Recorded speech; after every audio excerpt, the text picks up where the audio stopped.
कसं राजकीय हे माझ्याकडनं कधी होणार नाही.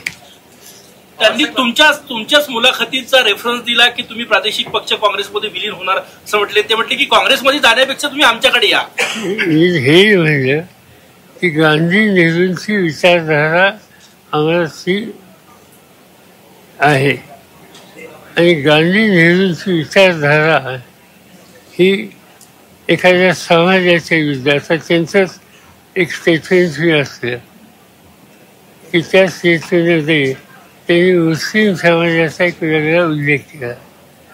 हा देश एकसंघ ठेवायचा असेल तिथे हिंदू मुस्लिम शीख ईसाई जैन या सगळ्या घटकांना एकत्र ठेवून आपल्याला हा देश पुढे न्यावा लागेल.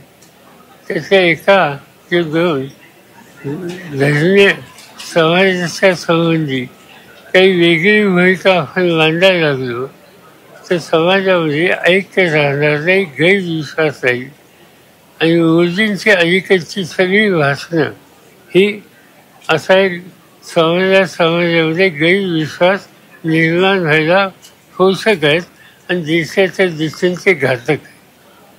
जे देशाच्या हिताचं नाही तिथं मी ते आमचे सहकारी असणार आहे. लोकसभा निवडणुकीचे 3 टप्पे झाले आणि 4थ्या टप्प्याच्या 2 दिवस आधी पंतप्रधानांचं हे वक्तव्य कसा अर्थ काढता तुम्ही याचा? असं आहे की जे काही निवडणुकीचे 1, 2, 3, 4 टप्पे झाले त्याच्यामध्ये एकंदर चित्र दिसते मतदारांचं, त्यांची एकंदर स्थिती दिसते, निर्णय घेतलेले दिसतात. त्याच्याहून मोदी साहेबांचा जो विचार त्या विचाराच्या विरुद्ध जनमत व्यक्त होण्याची प्रक्रिया सुरू झालेली आहे आणि त्यामुळे ते अस्वस्थ आहेत. ही त्यांची अस्वस्थता हे अशी विधानं हे सांगतात किंवा कन्फ्युजन तयार करण्याची भूमिका सांगतात. तेलंगणामध्ये बोलताना अमित शहा असं म्हणाले की मुस्लिमांचं आरक्षण आम्ही रद्द करू आणि SC, ST आणि OBCचं आरक्षण आहे ते वाढू. मुस्लिमांना आरक्षण देऊन काँग्रेसने या इतर समाजावर अन्याय केला असे भूमिका त्यांनी. काय मला काही समजत नाही. SC, ST यांचं आरक्षण वाढवायचं असेल तर आमचा काही कुणाचा विरोध नाही. आवश्यक कुणाच्याही संबंधीचा. पण एखाद्या समाजाच्या संबंधी राज्यकर्त्यांनी अशी कशी भूमिका घेऊन चालली? प्रधानमंत्री हे सगळ्यांचे असतात, ते देशाचे असतात. जो देशाचं नेतृत्व करतो त्यांनी एका धर्माचं, एका जातीचं, एका भाषेचं हा जर विचार करायला सुरुवात केली तर या देशाचं ऐक्य संकटात येईल.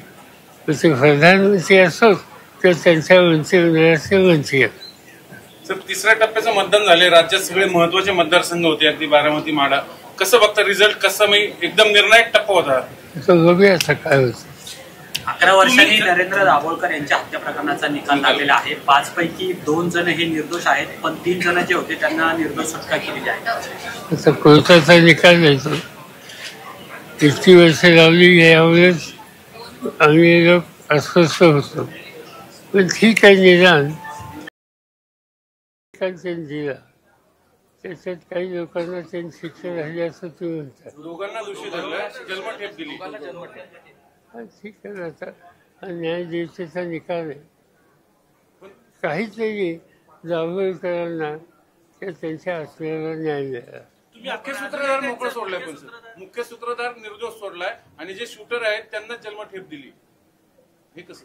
त्याच्यासाठी महाराष्ट्र सरकारने अपील करावं की जर तुम्ही म्हणता सूत्रधार सुटली असतील तर राज्य सरकारने अपील करावं आणि ही भूमिका हायकोर्ट